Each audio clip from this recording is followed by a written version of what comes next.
Hello everyone. मैं हूं आपका mentor Rahul. Welcome to BPSC Mantra official.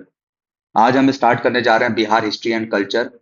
But before start this session हम कुछ इंपॉर्टेंट पॉइंट से बात कर लेते हैं कि क्या ये वीडियो वन स्टॉप सॉल्यूशन होने वाला है। तो yes, this video is one stop solution for Bihar special.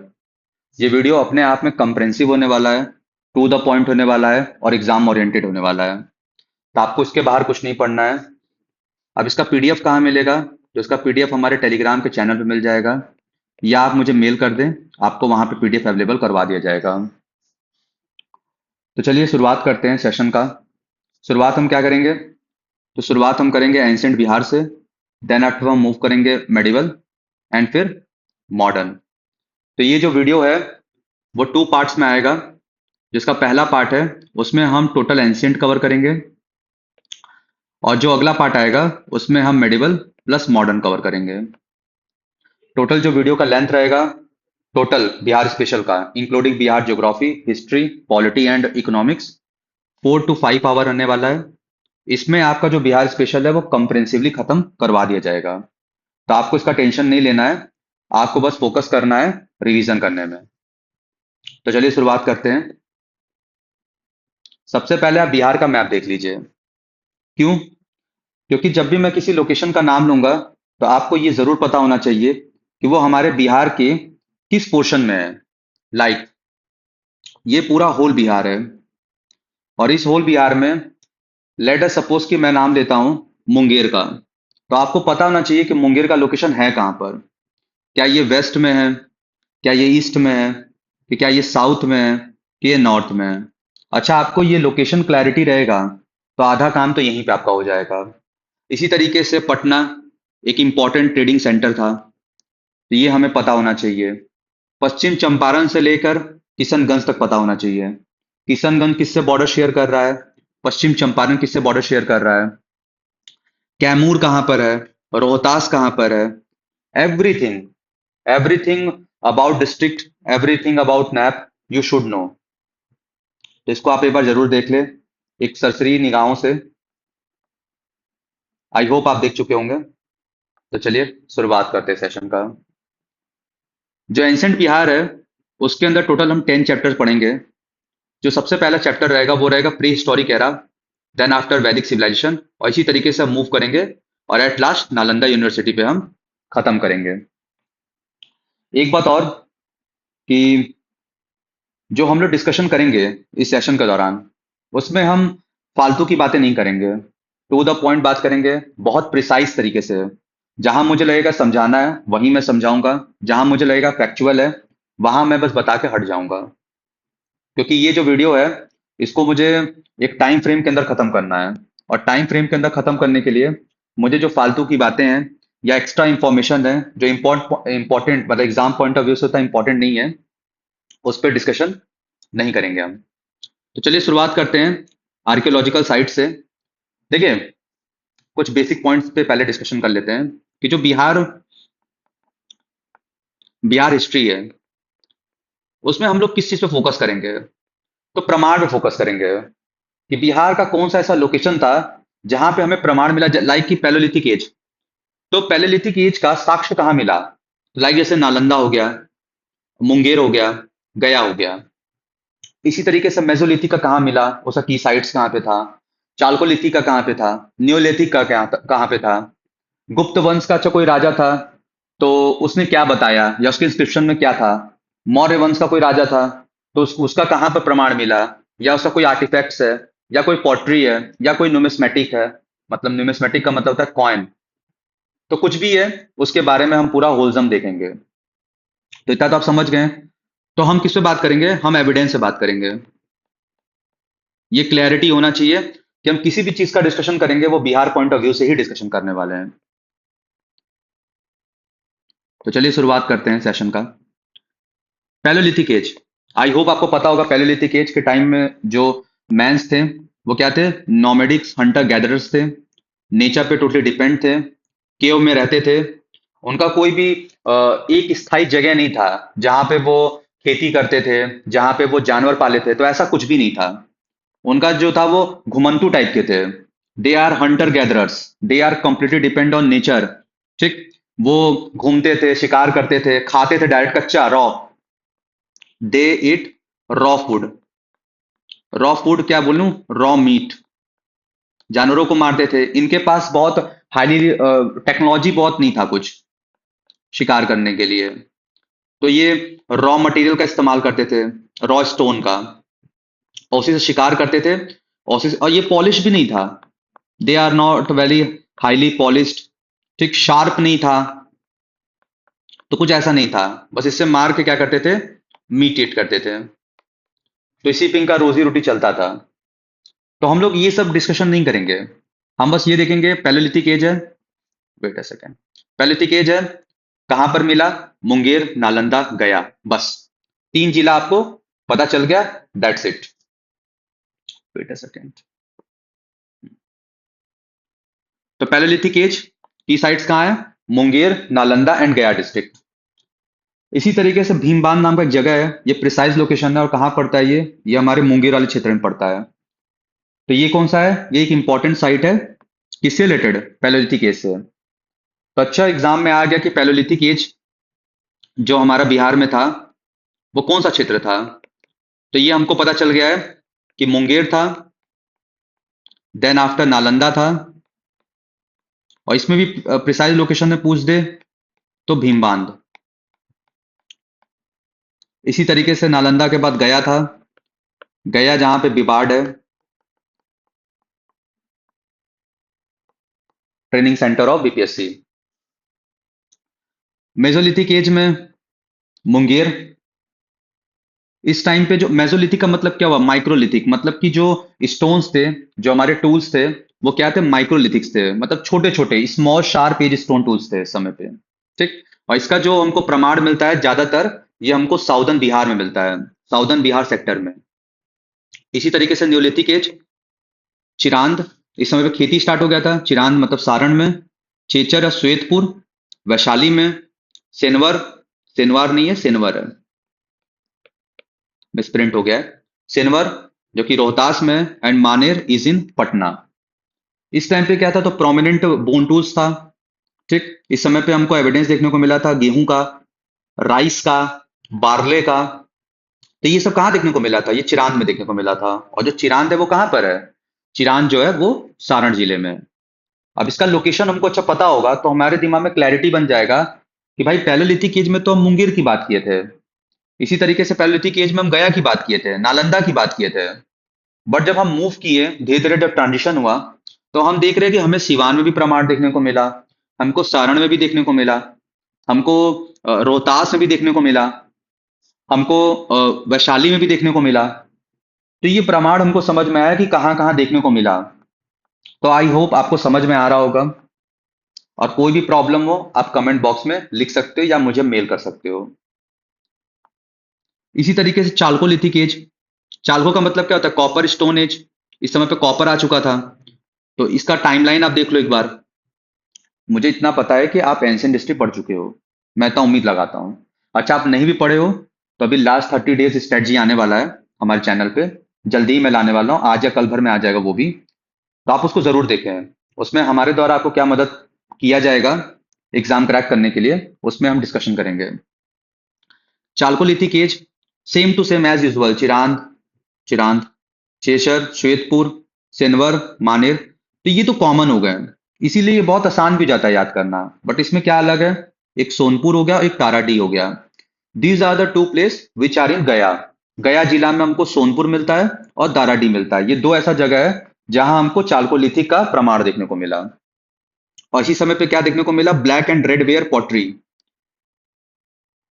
Next, अब रॉक डिस्ट्रीब्यूशन हम देख लेते हैं कि केव पेंटिंग कहाँ कहाँ मिला था। तो केव पेंटिंग हमको कैमूर के हिल्स पे मिला था, नवादा मिला था और जमुई क्षेत्र में मिला था। और ये सर्व करता है as a proto historic record. मतलब ये रिकॉर्ड तो है, ये हमको दिख तो रहा है, बट हम इसको डेसिफर नहीं कर पाए, इसको हम डेसिफर नहीं कर पाए, समझ नहीं पाए इसको आज तक, इसका मतलब नहीं निकाल पाए। जैसे कि Indus valley civilization is a example of proto historic, लिखा हुआ प्रमाण तो है बट उसको हम समझ नहीं पा रहे हैं। आइए अब समझते हैं वैदिक सिविलाइजेशन में कहाँ हमको बिहार के बारे में जिक्र मिला। तो अर्ली वैदिक पीरियड में ऋग्वैदिक टाइम में तो नहीं मिला देखने को, बिकॉज ऑफ, क्योंकि आर्यंस जब हमारे भारत में आए, आर्यंस पे तो डिफरेंट डिफरेंट थ्योरीज हैं कि भाई वो माइग्रेट किए थे। अब वो कहाँ से माइग्रेट किए थे ये एग्जैक्टली किसी को नहीं पता है। हिस्टोरियंस पर अपना होता है ना कि दिमाग लगा रहे हैं हर जगह की वो कहीं से आए। कोई नॉर्थ पोल का थ्योरी दे रहा है, तो कोई ये बता रहा है कि वो ईरान से आए थे, ईरान इराक वाले क्षेत्र से आए थे। तो कोई एग्जैक्टली नहीं बताया है। बट हाँ, जब आर्यंस आए ना तो वो कहाँ पे आए, वेस्टर्न वाले पोर्शन से आए हमारे भारत में। और उस वहां पे कौन सी नदी थी, इंडस वाला क्षेत्र था। तो वो इंडस में आके अपना रहना स्टार्ट कर दिए। तो हमारा जो बिहार है वो तो ईस्टर्न पार्ट में है हमारे मैप में। तो वहां तक तो वो फैल ही नहीं पाए, तो वो एक्सपैंड नहीं कर पाए। Because of lack of what, because of lack of metals. भाई बहुत हैवी फॉरेस्ट था, बहुत ही डेंस फॉरेस्ट था, तो उसको काटना आसान नहीं था। उस समय पे वो मेटल ही नहीं था, और जो मेटल था वो टूट जाता, तो कटैया नहीं हो पाया। तो अर्ली वैदिक पीरियड में या ऋग वैदिक एज में हमारा जो बिहार था वो इंटायरली आउटसाइड था। बट इन लेटर वैदिक एज, जब आयरन टेक्नोलॉजी का डिप्लॉयमेंट हुआ, मतलब एक तरह से जब इसका इनोवेशन हो गया, जब इसका खोज हो गया, तो क्या हुआ, जब इसका खोज हो गया तो जो डेंस फॉरेस्ट थे उनका कटैया स्टार्ट हो गया। द क्लियरेंस ऑफ डेंस सब हिमालयन मानसून फॉरेस्ट। और इससे क्या हुआ, आर्यंस मूव करने लगे। आर्यन कहाँ मूव करके गए, तो गंडक नदी तक गए मूव करके। और जो गंडक नदी है उसका उत्पत्ति कहाँ से होता है, उसका उत्पत्ति नेपाल से होता है। और हमारे बिहार में वो एंट्री कहाँ से लेता है, हमारे बिहार में वो वेस्टर्न चंपारण से एंट्री लेता है। और इस तरीके से उसका बहाव होते हुए वो गंगा में जाके मिल जाता है। तो आयरन टेक्नोलॉजी का जब खोज हुआ, तो जो आर्यंस थे वो क्या किए, सब हिमालयन मानसून फॉरेस्ट को क्लियर किए, एंड देन आफ्टर वो अपने आप को टोटली एक्सपेंड किए और टू द बिहार। और यहीं से हमारा इतिहास एक तरह से बोल सकते हैं बिहार का स्टार्ट हो गया। अब स्टैब्लिशमेंट होगा। अब यहाँ पे हम देखेंगे सोशल लाइफ। पता नहीं क्या हो रहा है, एक second. Social life, political life, commercial portion देखेंगे हम बिहार का। तो जब लोग कहीं पे आके ठहर जाते हैं ना, तो वहां की जो इकोनॉमिक होती है ना वो बूम करना स्टार्ट कर देता है, वो कोई भी जगह हो। तो चलिए समझते हैं। सतपथ ब्राह्मण, ये क्लासिकल टेक्स्ट था शुक्ल यजुर्वेद का। और जो सतपथ ब्राह्मण है उसी में हम देखने को मिलता है, हमको बिहार का डिस्कशन देखने को मिलता है। इस समय पे एक आइकॉनिक लेजेंड थे जिनका नाम था विदेहा माधव या विदेहा माधव। इनके जो एक पृष्ठ थे, इनके फैमिली पृष्ठ और टीचर जिनका नाम था गौतम रहुगान, इनके साथ ये क्या किए, ईस्टवर्ड निकल पड़े। और ईस्टवर्ड कहाँ निकले, तो ये सरस्वती नदी से चलना स्टार्ट किए, और ये गंडक नदी जिसको हम लोग सदनीरा भी कहते हैं वहां पे आके ये रुक गए, स्टॉप हो गए। और वहीं पे क्या फाउंडेशन हुआ किस चीज का, तो वहीं पे फाउंडेशन हुआ हमारा विदेहा किंगडम का, under the line of king Janak. Janak ji का तो नाम आप सुने ही होंगे, सीता जी के पिताजी थे। तो यहीं पे हमको प्रमाण मिलता है देखने को। अब इससे हमको क्या एविडेंस मिला, इससे इस स्टोरी से हमको क्या एविडेंस मिला कि भाई नॉर्दर्न बिहार के बारे में हमको पता चला। जो जियोग्राफिकल ओवरव्यू था वो हमको पता चला कि वहां पे गंडक नदी है। और वहां का जो डिफरेंट डिफरेंट जो जिला था उस समय पे, तो मॉडर्न बिहार जैसा अभी है वैसा तो था नहीं। बट हम एक एज्यूम करते हैं कि ये जिला इनके उसमें था, अंडर में आ गया। उसी तरीके से जो गंडक नदी था वो एज अ बाउंड्री के रूप में काम किया। अब कहाँ कहाँ बाउंड्री, तो जो कौशाला था अयोध्या में, अयोध्या जहाँ पे राम जन्मभूमि है, राम जी का बर्थ प्लेस है अयोध्या। तो अयोध्या का और जो विदेहा था उसके बीच में जो एक डिमार्केशन था, बाउंड्री था, उसको लगाने का काम कौन किया, गंडक नदी किया। तो जो नॉर्दर्न बिहार का जो ज्योग्राफिकल ओवरव्यू है वो हमको किससे पता चला, सतपथ ब्राह्मण से पता चला। ठीक, नेक्स्ट। अब ऋग्वेद में जो बिहार थे, बिहार के जो लोग थे उनको क्या कहा जाता था, तो उसके लिए एक बहुत डेरोगेटरी वर्ड यूज किया जाता था, कीकट। कीकट जो वर्ड था ना, वो एक हमारे थर्ड मंडल में यूज किया जाता है, और ये बहुत डेरोगेटरी वर्ड है। इसी तरीके से अथर्ववेद में व्रत यूज किया गया है। व्रत का मतलब पता है क्या होता है, कि जो आर्यंस थे वो तो वैदिक सेक्रीफाइसेस और यज्ञ को फॉलो करते थे। बट जो व्रत के लोग होते हैं वो एक अनऑर्थोडॉक्स पीपुल्स हैं, जो कि जो स्ट्रक्चरल डिसिप्लिन है आर्यन का, जो सोशल रिलीजियस इंस्टीट्यूशन है, उसके बाहर आते हैं। तो ओवरऑल कहने का मतलब ये है कि एक निगेटिव टर्म यूज किया गया है, एक निगेटिव टर्म यूज किया गया है इन ऋग्वेदा और अथर्ववेदा। ऋग्वेद में कीकट बोला गया है और इन अथर्ववेद व्रत यूज किया गया है। इसी तरीके से वराह पुराण, पुराण तो बहुत से हैं, लेकिन प्रिसाइजली देखा जाए तो वराह पुराण में भी हमको इम्प्योर और इनऑस्पिशियस रीजन कहा गया है। जो बिहार का क्षेत्र था उसको इम्प्योर और इनऑस्पिशियस रीजन कहा गया है। एंड इन महाभारत, महाभारत में हमको क्या देखने को मिलता है, तो महाभारत में हमको 4 हाईली पावरफुल ऑटोनॉमस स्टेट देखने को मिलते हैं, जिसमें कि Magadh, the most important mahajanapadas among the 16। उसके बाद विदेहा, अंगा, जो किसके अंडर में था, कर्ण के अंडर में था, और कर्ण को किसने दिया था, तो दुर्योधन ने दिया था, इसलिए तो इनकी मित्रता बढ़ गई थी इतनी। और महाभारत तो इसका खुला सोर्स है। And the Lichchhavi confederacy. तो these are the 4 highly powerful autonomous state, जिसका जिक्र हमको कहां पे देखने को मिलता है, महाभारत एरा में देखने को मिलता है। इसी तरीके से बक्सर का भी रेफरेंस देखने को मिलता है, बट बक्सर का नाम बक्सर नहीं था।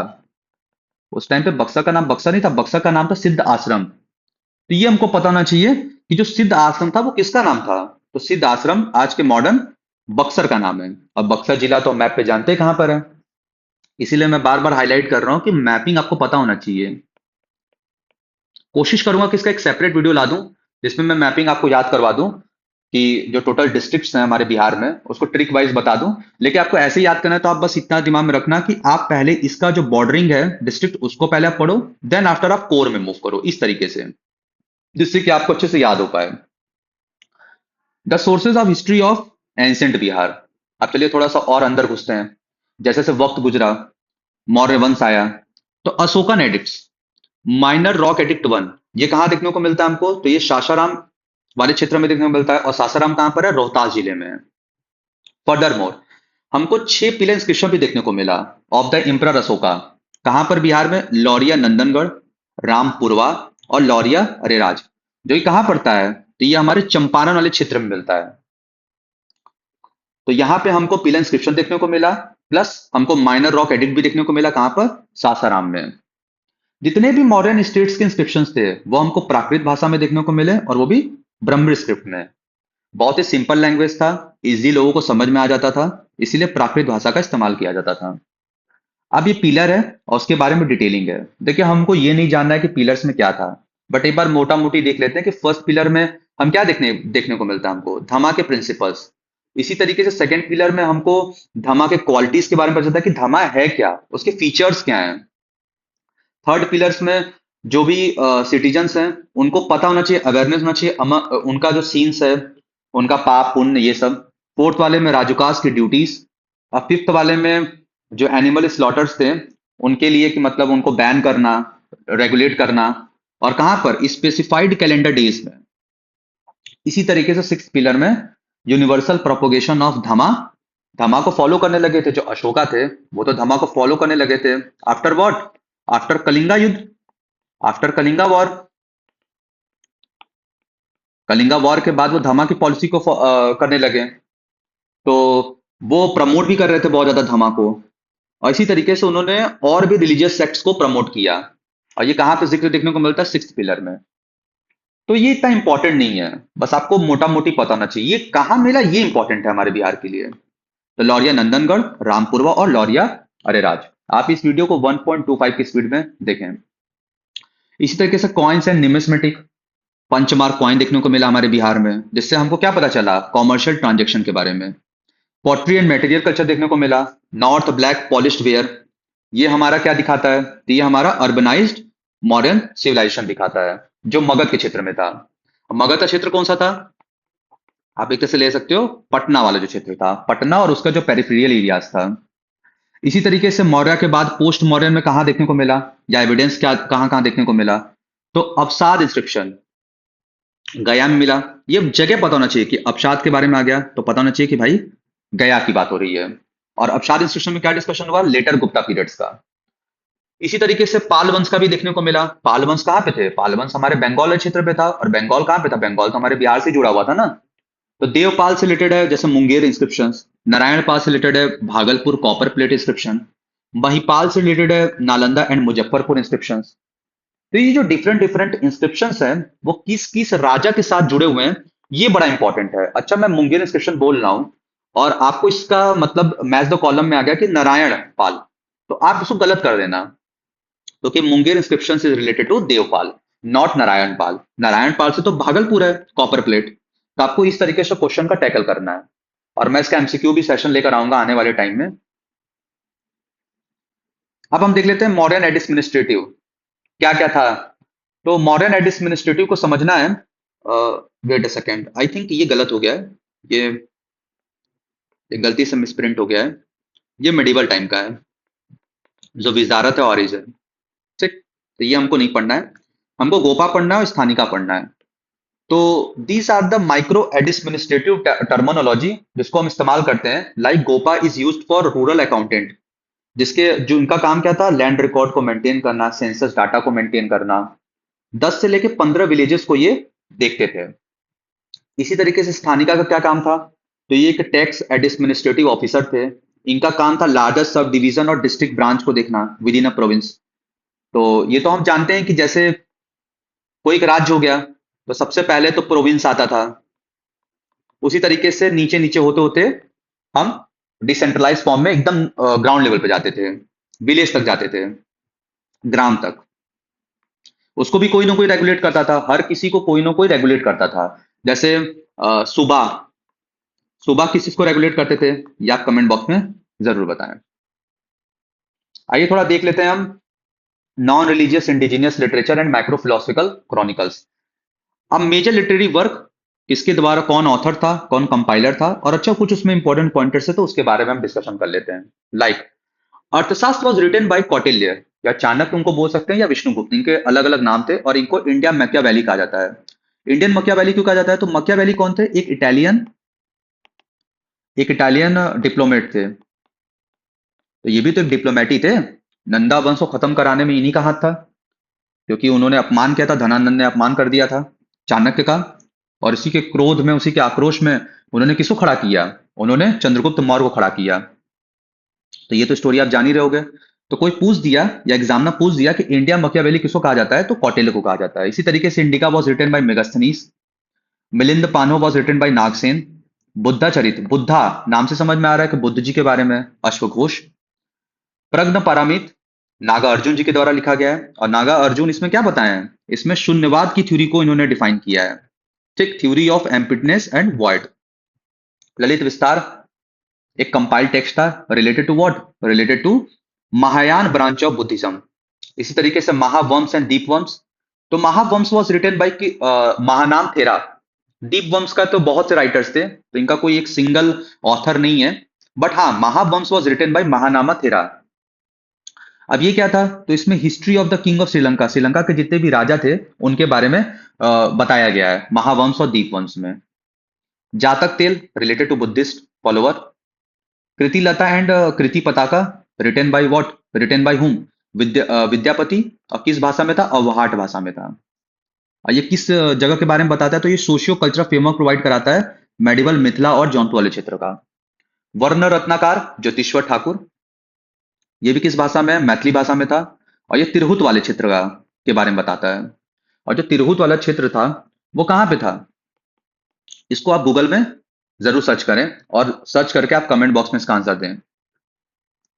राजनीति Ratnakar was written by Chandeshwar Thakur, वो कर्नाट डायनेस्टी था, उसके जो मिनिस्टर्स थे उनके द्वारा जो पॉलिटिकल फिलोसफी, एडमिनिस्ट्रेटिव एथिक्स था, वो तो जो कंपोज किया गया था उसके बारे में पूरा ये वर्णन किया गया है इसमें। राजनीति, राजनीति समझ में आ रहा है ना, पॉलिटिक्स। उद्वंत प्रकाश मौलिक कवि, ये रिटर्न किया गया था 1747 में अंडर द पैट्रोनेज ऑफ राजा उद्वंत सिंह, नाम से समझ में आ रहा है, उद्वंत प्रकाश, उद्वंत सिंह ऑफ जगदीशपुर। अब इसमें क्या डिस्कशन किया गया है, तो इसमें रीजनल मिलिट्री कॉन्फ्लिक्ट्स के बारे में बताया गया है, और इसमें उज्जैनी जो राजपूत थे उनका जो हिस्टोरिकल लिनेज था उसके बारे में बताया गया है। तो उद्वंत प्रकाश इज रिलेटेड टू हुम, तो मौली कवि। बहरिस्तान गायबे, गायबी, तो ये मिर्जा नाथन के द्वारा लिखा गया है, ऑथर किया गया है इसको। और ये किसके बारे में है, तो ये Bengal in the reign of Akbar and Jahangir. Siyar ul Mutakherin, ये गुलाम हुसैन तबतबाई के द्वारा लिखा गया है, इसके जो ऑथर हैं वो गुलाम हुसैन तबतबाई हैं। तो समझ में आ गया ये पूरा ओवरऑल कि क्या है, किसने कौन से किताब को लिखा है, जो लिटरेरी वर्क्स था, और उसके ऑथर और कंपाइलर कौन है, और उसमें जो इंपॉर्टेंट पॉइंटर्स हैं बस उसके बारे में मैं आपको बता दिया हूं। इसी तरीके से फॉरेन ट्रेवलर्स भी आए, बट वो फॉरेन ट्रेवलर्स जो हमारे बिहार के लिए इंपॉर्टेंट है, हम उनके बारे में डिस्कशन करेंगे। लाइक मेगास्थनीज के बारे में तो हम लोग ने बात कर ही लिया कि उनको भेजा गया था सेल्यूकस निकेटर के द्वारा, और उन्होंने क्या ऑथर किया था, इंडिका। हाँ, किसके कोर्ट में आए थे, तो चंद्रगुप्त मौर्य के कोर्ट में आए थे। इन्होंने क्या बताया था, इन्होंने 6 डिस्टिंक्ट बोर्ड के बारे में डिस्कशन किया था कि 6 डिस्टिंक्ट बोर्ड था, जैसे 6 बोर्ड था, और उसको रेगुलेट किया जा रहा था 5 ऑफिसर्स के द्वारा। एक बोर्ड 5 ऑफिसर द्वारा किया जा रहा था, तो 5 6 30, तो देयर आर टोटल 30 मेंबर्स। इसी तरीके से स्लेवरी जो था हमारे मॉडर्न सोसाइटी में एग्जिस्ट नहीं कर रहा था, उन्होंने ये भी बताया। डिमाकस बिंदुसार के कोर्ट में आए थे, और इनको किसने भेजा था, तो एंटियोकस वन ने भेजा था। एंटियोकस जो वन है वो किसके राजा थे, तो वो एक सीरियन राजा थे। इसी तरीके से फाहिन आए थे 399 से लेकर 414 सेंचुरी में, और ये किसके राज में आए थे, तो गुप्त वंश के एक राजा थे जिनका नाम था चंद्रगुप्त दो, चंद्रगुप्त टू। तो उनके राज में आए थे ये फाहिन जो थे। ये ट्रेवलर्स थे, ठीक। और इनके द्वारा एक किताब लिखा गया है जिसका नाम है फो को की। तो Fo Kuo Ki was authored by होम, ऑथर्ड बाई फाहिम, जो किसके टाइम में आए थे, चंद्रगुप्त टू के टाइम में आए थे। इसी तरीके से उन्होंने क्या बताया था कि जो गुप्ता क्रिमिनल लॉ था वो हाईली लेनियंट था, मतलब कि डेथ पेनाल्टी जो था वो बहुत ही कम था, बहुत ही एक्सट्रीमली था, रेयर था, ठीक। हुईसांग 630 में आए थे हर्षवर्धन के समय में, इनके द्वारा क्या लिखा गया था, शियुकी। और ये जो रिसाइड किए थे हमारे नालंदा महाविहार में, तो ये किसके अंडर में इन्होंने स्टडी किया था, तो आचार्य शीलभद्र। ये बहुत इंपॉर्टेंट नाम है, इसको आप जरूर याद कर लें, मे भी क्वेश्चन पूछा जा सकता है इससे। और इन्होंने विजिट किया था गिरिद्धकूट हिल इन राजगीर। इस तरीके से आइसिंग आइसिंग आए थे 673 से लेके 692 सेंचुरी में। ये एक चाइनीज स्कॉलर थे। इन्होंने आगे क्या बोला था कि जो श्रीगुप्त हैं, जो फाउंडर थे गुप्त वंश के, उन्होंने कंस्ट्रक्ट किया है टेम्पल ऑफ चाइना। धर्म स्वामी, इनका टाइम पीरियड आप देख लो 1234 से लेके 1236, और मेडिवल टाइम चल रहा था इस समय हमारे भारत में। तो ये किसके बारे में बताएं, तो ये कर्नाट रूलर नरसिम्हा देव के बारे में बताएं। Abdul Latif 17 century, Iranian traveller थे, अकबर के समय में आए थे। मोहम्मद सदीक सादिक 1619 से लेके 1620 सेंचुरी या 1691 century. Different different historical source से पता चलता है कि ये 1619 में भी आए थे और 1691 में भी आए थे। तो कंफर्म नहीं हो पाता है बहुत बार कि वो आए कब थे एग्जैक्टली। सुब ए सादिक इनके द्वारा ऑथर्ड किया गया था, जिसमें बताया गया था जो सुबाह थे बिहार में उनके बारे में। इसी तरीके से मुल्ला बेबेहानी, या इन्हीं का दूसरा नाम है आगा अहमद बेबेहानी, ठीक। तो आपको ये दोनों नाम पता होना चाहिए। ये अर्ली 18th और 19th सेंचुरी में आए थे, ईरानियन क्लेरिक और प्रीचर थे। इनके द्वारा क्या ऑथर किया गया था, ये बहुत इंपॉर्टेंट है, तो मिरत उल अहवाल। और इसमें पटना को क्या कहा गया था, जन्नत उल हिंद, मतलब heaven of India. Because of what, किसी चीज को जन्नत ऑफ इंडिया क्यों कहा जाएगा, या हेवन ऑफ इंडिया क्यों कहा जाएगा, क्योंकि उसका इकोनॉमिक वेल्थ, ठीक। वहां पे जो लोग थे, पढ़े लिखे लोग थे बहुत ज्यादा, तो उसको देख के उन्होंने क्या बोला, जन्नतुल हिंद। तो ये तो बहुत प्राउड वाली बात थी। बट आज के टाइम में बिहार और उस टाइम पे बिहार, बहुत ही फर्क था दोनों में, ठीक। आज का जो बिहार है वो इकोनॉमिकली टोटली क्राइसिस है बहुत ज्यादा, लेकिन तब का बिहार जो था वो हेवन था। पटना, मुंगेर, भागलपुर और सासाराम वाले क्षेत्र को इन्होंने बोला था।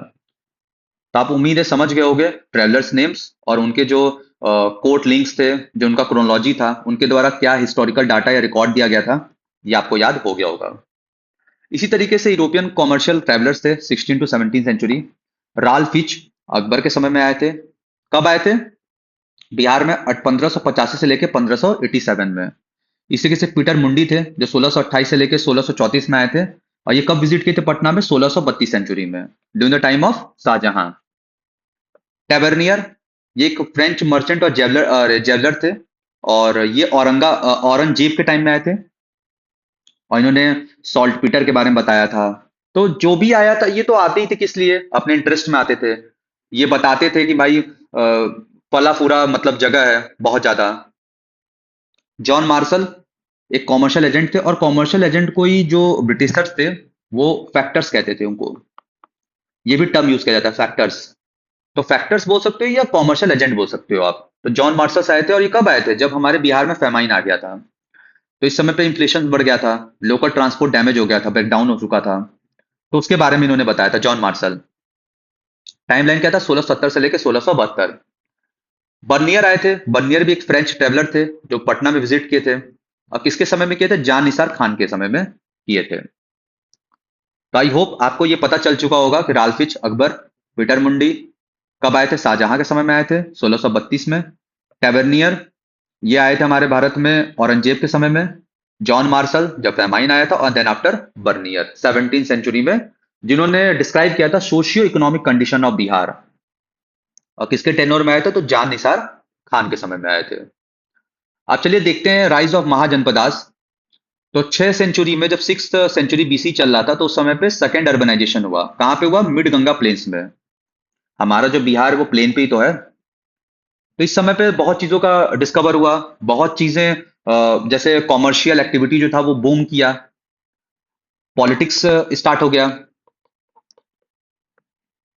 पॉलिटिक्स स्टार्ट हो गया, जनपद, टेरिटरी। तो अब समझते हैं हम यहाँ से कि किस तरीके से एक्सपेंड किया यहाँ पे।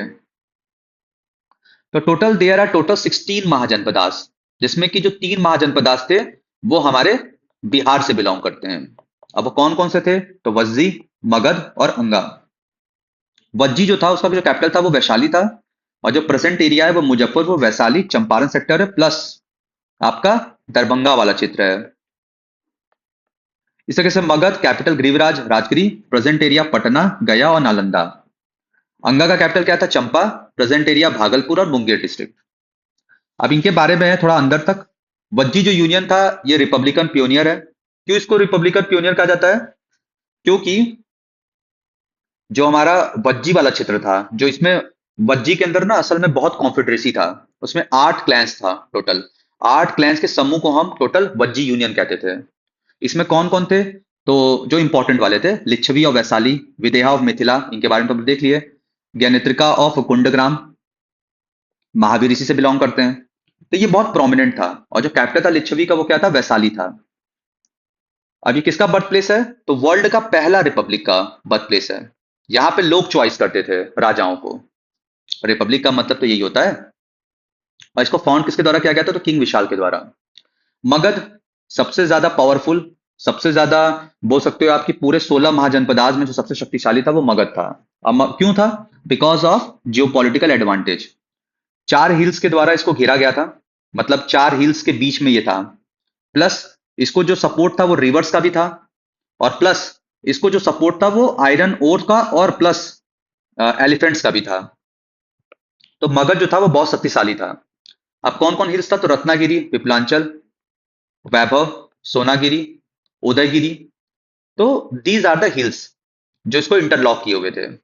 इसी तरीके से इसका जो कैपिटल था वो गिरिराज और राजगिरी था, और बाद में क्या बन गया, पटना बन गया।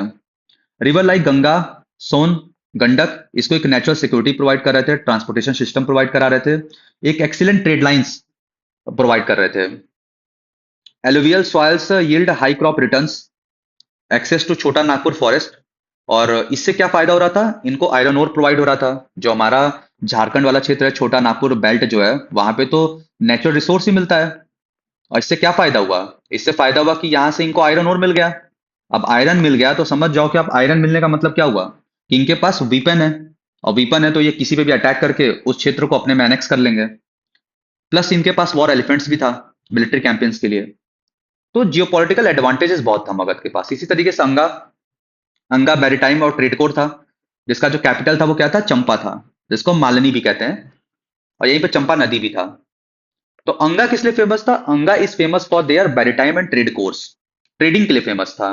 और इसको कौन फाउंड किया था, तो महागोविंद किए थे। ठीक, इसको महागोविंदपुरा भी कहा जाता है। महाभारत पीरियड में कर्ण जो थे इसके रूलर थे, मतलब इसके राजा थे अंगा के। और इनको कौन दिया था, तो दुर्योधन दिए थे इस क्षेत्र को। इस तरीके से जो चंपा है, Champa was a famous river port and trade hub for the ship sailing toward the south east Asia. जो अंगा है उस क्षेत्र से क्या होता था, साउथ ईस्ट एशिया में ट्रेडिंग भी होता था।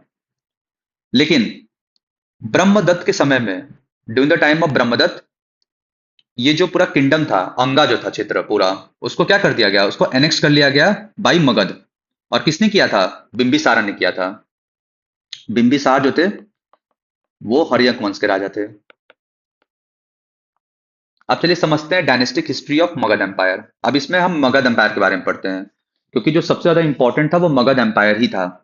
मगध एम्पायर में डिफरेंट डिफरेंट डायनेस्टी बना। लाइक स्टार्टिंग में बृहद डायनेस्टी आया, फिर हर्यंक वंश आया, फिर शिशुनाग, फिर नंद वंश, फिर मौर्य वंश आया। अब मौर्य वंश तो सबसे ज्यादा इंपॉर्टेंट है।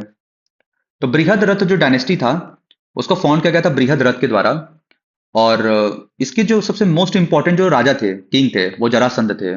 आप जरासंध और भीम का तो लड़ाई सुने ही होंगे, जिसमें भीम को सपोर्ट किया गया था कृष्ण भगवान जी के द्वारा।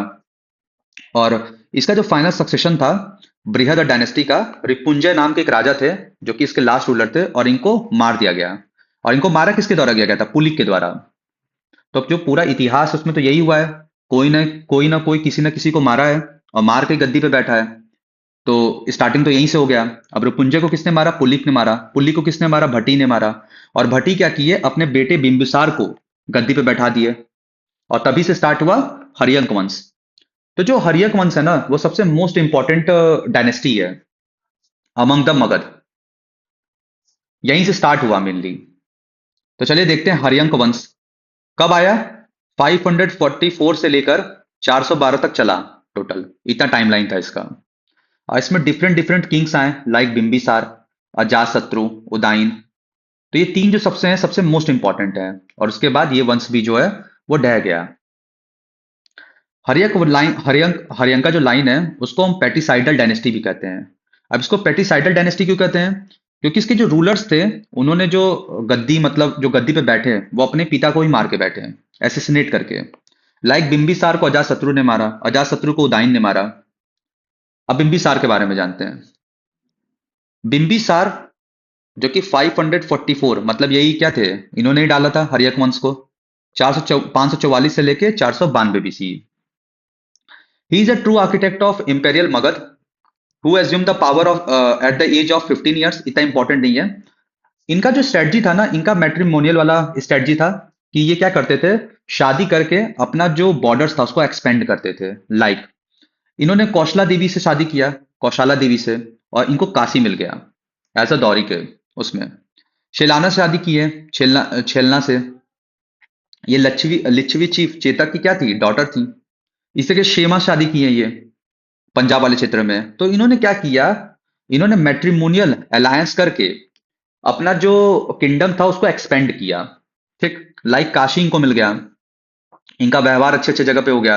ये एक बहुत अच्छे डिप्लोमेट्स थे। प्लस अवंती के एक राजा थे जिनका नाम था चंद्र प्रद्योत, उनको जॉन्डिस हो गया था। तो उनके जो किंगडम में अपने फिजिशियन को भेजे थे जिनका नाम था जीवक, और भेज के उनको सही किए थे, तो वहां पे भी इनका रिश्ता अच्छा हो गया। तो ये बहुत अच्छे डिप्लोमेट थे। जैन टेक्स्ट में जो बिंबिसार थे उनको श्रेनिका कहा जाता है। और ये 52 साल रूल किए। और प्लस ये कंटेम्प्रेरी थे गौतम बुद्ध के और महावीरा के। इन्होंने डोनेट किया था वेलुवन विहारा संघा को, बुद्ध संघा को इन्होंने वेलुवन विहार डोनेट किए थे। प्लस इनके जो बेटे थे अजातशत्रु, इसको इन्होंने क्या किया था, इन्होंने अंगा का गवर्नर बनाया था। जब इन्होंने ब्रह्मदत्त को हरा दिया था, तो जो अंग वाला क्षेत्र था उसका गवर्नर जो था वो अपॉइंट किया गया था अजातशत्रु को। बट अजातशत्रु का तो एम्बिशन और भी ज्यादा था, तो इन्होंने क्या किया, इन्होंने किल कर दिया अपने पिता का। और अजातशत्रु इन 492 टू 460 इन्होंने रूल किया। इनको कुनिक भी कहा जाता है। और ये अपने ही पिता का एसिसिनेशन कर दिए थे। ये प्रसेनजीत ऑफ कौशाला जो थे ना, अब जो इनके पिताजी ने जो रिश्ते बनाए थे उसको जो तोड़ने का या उसको खराब करने का काम अजातशत्रु ने किया। अजातशत्रु लड़ बैठे प्रसेनजीत ऑफ कौशाला से। लेकिन यहाँ पे मैटर सुलझा हो गया, बिकॉज ऑफ कि जो उनकी बेटी थी वजीरा, उससे इनकी शादी हो गई। और जो काशी था वो सिक्योर हो गया। प्लस इन्होंने वज्जी कॉन्फेडरेसी के खिलाफ भी अपना षड्यंत्र रचा। इन्होंने रिपब्लिकन को डिफीट करने के लिए अपने ही मिनिस्टर वशाकरा को भेजा कि अंदर खूद डालें, और खूद डाल के क्या करें, तबाह कर दें। तो 16 साल के ये जो अंदर से युद्ध चला टोटल, इसमें क्या हुआ कि इन्होंने दो मिलिट्री वीपन्स का खोज किया। Two military weapons was discovered by Ajatashatru, जिसका नाम था रथ मुशल एंड महाशिला कंटक। रुके रहिए, मैं आपको दिखाता हूं कि कैसा होता है ये।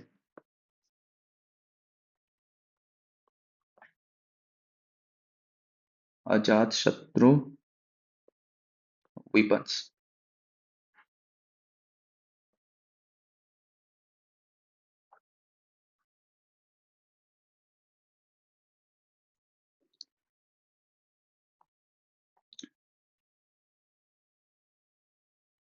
कुछ इस तरीके का होता है, आप देख सकते हो। ये रहा आपका महाशिला कंटक।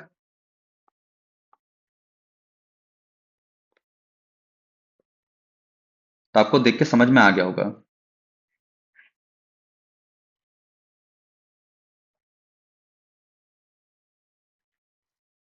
तो चलिए आगे चलते हैं।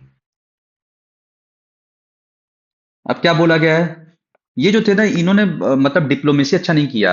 ये बस लड़ाई पे फोकस करते थे, ये बस लड़ते थे। और लड़ने के बाद क्या करते थे, जो भी लेट अस सपोज कि जो भी इनके पिताजी ने जो अच्छा किया था रिश्ता सबसे, उसको इन्होंने खराब करने में कोई कसर नहीं छोड़ा। अजातशत्रु ने अटैक किया वज्जी कॉन्फेडरेसी पे। और किस लिए किया, जेवल्स के लिए। प्लस एक एलिफेंट था जिसका नाम था सेचनाथ, उसको अपने जो भाई थे स्टेप ब्रदर्स हाला एंड विहाला, उससे छीनने का इन्होंने क्या षड्यंत्र रचा। प्लस जो हाला बिहाला थे वो लिच्छवी से भाग गए प्रोटेक्शन के लिए। और उसके बाद इनका लड़ाई हुआ ओवरऑल कि इनका रिश्ता जो था वो उतना खास नहीं चल पाया लोगों से। जो पहला बुद्धिस्ट काउंसिल हुआ था सतपर्णिकेय में राजगृह में 483 बीसी में, वो भी इन्हीं के द्वारा किया गया था। आई होप आपको अजातशत्रु समझ में आ गया होगा कि उन्हीं का नाम कुनिक था। प्लस इन्होंने अपने पिताजी का एसेसिनेशन किया। जो भी डिप्लोमेटिक टाइज किया गया था, मैट्रिमोनियल अलायंसेस किया गया था बिम्बिसार के द्वारा, उसको डैमेज करने में इन्होंने कोई कसर नहीं छोड़ा।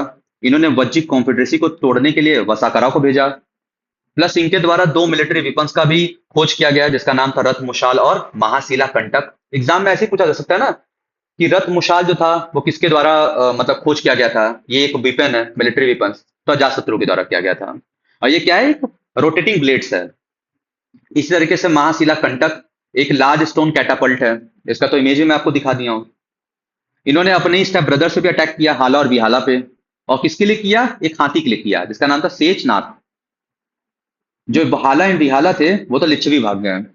अवंती से इनको खतरा महसूस हुआ तो इन्होंने क्या किया, इन्होंने फोर्टिफाई किया पाटली ग्राम को, इसके कॉन्फ्लुएंस में गंगा और सोन नदी पर,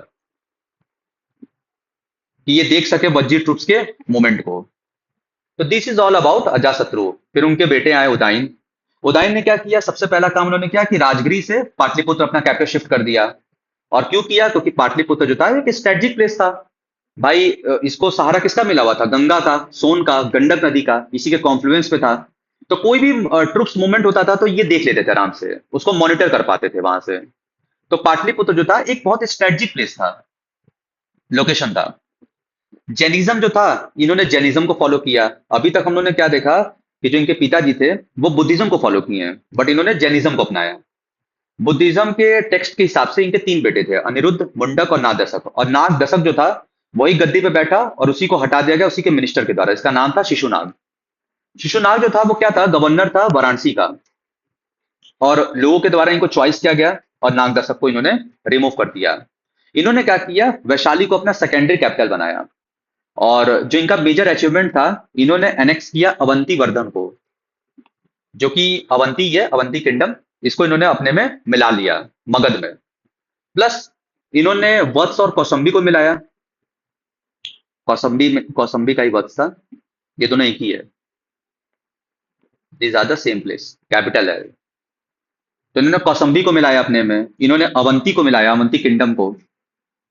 तो जो ये लॉन्ग मिलिट्री राइवलरी था ना, ये खत्म हो गया कहीं ना कहीं। उसके बाद काला शोक आए, इन्हीं को काकवन भी कहा जाता है। काकवन का मतलब क्या होता है, look like a crow, look like a crow. तो पुराण में इनको काकवन कहा जाता है। इन्होंने सेकंड बुद्धिस्ट काउंसिल जो कि वैशाली में हुआ था 383 बीसी में, इन्होंने ऑर्गेनाइज करवाया बुद्ध जी के मरने के 100 साल बाद। According to बनभाट Harshacharit, Kalashok was assassinated by a knife strike. जो काला शोक था इनको भी एसिसिनेट कर दिया गया था। और किसके द्वारा किया गया था, ऐसा माना जाता है कि एक अननोन पर्सन था जिसको लोग बिलीव करते हैं कि वो महापद्म नंदा थे। ठीक। और ये जो डायनेस्टी था वो कंक्लूड हुआ किसके अंडर में, महानंदीन। महानंदीन एक राजा थे शिशुनाग वंश के, उनके अंडर में क्या हुआ, कि ये वंश जो था वो खत्म हो गया। उसके बाद कौन आया? नंदा वंश आया। नंद वंश जो था वो 345 से 344 से लेकर 322-21 तक चला। इसके कौन कौन राजा थे? तो महापद्म नंदा सबसे पहले राजा, नॉन क्षत्रिय थे, शूद्र थे, प्लस इन्होंने टाइटल लिया था एकारात का, सोल मोनार्क।